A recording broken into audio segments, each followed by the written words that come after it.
Bonjour les amis, l'histoire que je vais vous raconter me met dans une colère froide, dans une rage glaciale, dans une envie de distribuer des torgnoles à quelques collabos pour les raisons que je vais vous expliquer. Donc elle commence cette histoire début mai à Bourg-en-Bresse. Et donc un enseignant, sans doute qui a lu le Coran, sans doute lucide, sans doute courageux, décide avec quelques amis, mais c'est lui qui prend les choses en main, d'aller coller sur des panneaux officiels de la ville des affiches où le garçon pose 3 questions. Il demande d'abord si l'islam défend la paix, il demande ensuite si l'islam défend la fraternité, et il demande enfin si l'islam défend l'égalité. Et en dessous de ces affiches, il met quelques sourates du Coran qui semblent dire que selon lui, la réponse est non.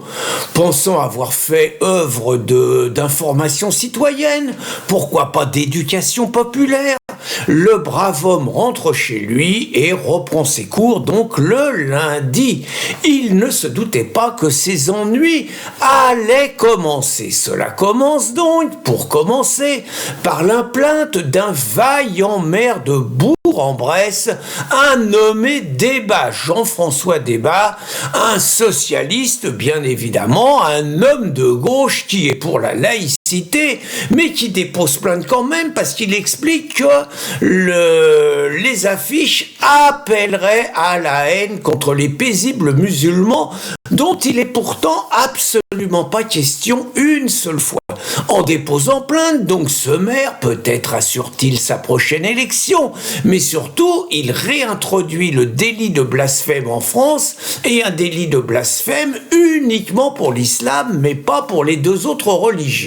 Naturellement, suite à la plainte, une enquête est en cours et les policiers regardent les caméras et tout, et naturellement, les policiers, sans doute beaucoup plus zélés pour trouver le coupable d'un collage pareil que pour d'autres affaires où pourtant ça serait plus utile pour la collectivité, trouvent une voiture suspecte et au lieu de regarder ailleurs, ils font soigneusement leur travail de collabo, parce que je suis désolé, pendant la dernière guerre, il y avait des policiers qui allaient prévenir les juifs le matin quand ils allaient être arrêtés l'après-midi, puis il y a ceux qui laissaient faire. J'en dirai pas plus, mais je pense que les flics ont été très zélés sur cette affaire. Et donc, ils donnent l'identité de l'enseignant. L'enseignant, nouvelle saloperie, l'enseignant, donc un juge s'occupe de l'affaire, et le juge demande à ce qu'on arrête l'enseignant sur son lieu de travail, à la sortie de l'école, devant ses élèves. Il est embarqué dans une garde à vue qui, je crois, dure 48 heures. C'est pas mal quand même, 48 heures de garde à vue pour ça. Naturellement, pas un seul de ces pourris de syndicats enseignants dont quelques-uns réclament le droit du voile à l'école et d'autres défendent des enseignants qui sont indéfendables et qui non seulement ne respectent pas la laïcité mais font de la propagande dans leur école, les syndicats enseignants sont aux abonnés absents. Personne ne bouge, les parents d'élèves ne bougent pas pour défendre le prof. Le prof est complètement livré à lui-même. Naturellement, puisque je parle de collabo, les organisations musulmanes n'ont même pas besoin de déposer plainte. La LICRA, toujours à l'œuvre pour faire le travail des musulmans, comme tous les juifs de gauche, je dis bien les juifs de gauche, fait le boulot des musulmans et dépose plainte contre l'enseignant.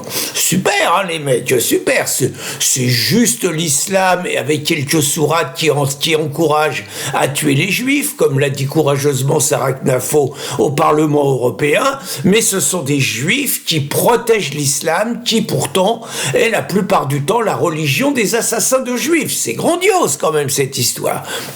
Donc, plainte est déposée, procès est fait donc contre l'enseignant, et naturellement, il se trouve un procureur de la République, qui normalement est censé demander la justice au nom du peuple français, qui ne trouve rien de mieux, alors que je le répète, il n'y a pas un seul mot contre les musulmans, qui ne trouve rien de mieux qu'à accuser l'enseignant d'avoir incité à la haine contre les musulmans. Donc ce procureur de la République République réintroduit, comme le maire Socialo, le délit de blasphème en France au seul service de l'islam, et je crois savoir de quoi je parle parce que des procureurs de la République comme ça, on en a vu des dizaines et des dizaines, que ça soit à la 17e chambre, que ça soit dans les cours d'appel, que ça soit dans les tribunaux de province, on en a vu des dizaines qui sont complètement prêts à plaider dans des tribunaux islamiques. Et donc ce procureur, dont j'ignore le nom et dont je ne chercherai pas à savoir,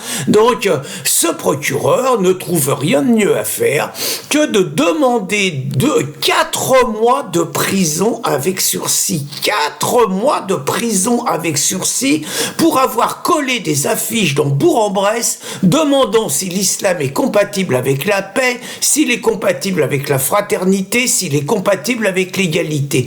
4 mois de prison avec sursis pour ça, et en plus évidemment 2000 € d'amende. 2000 €, le mec est enseignant, c'est le salaire d'un mois. Le salaire d'un mois, ça veut dire des mois et des mois d'économie. Allez hop, le proc, rien à foutre, le mec il faut qu'il passe à la caisse.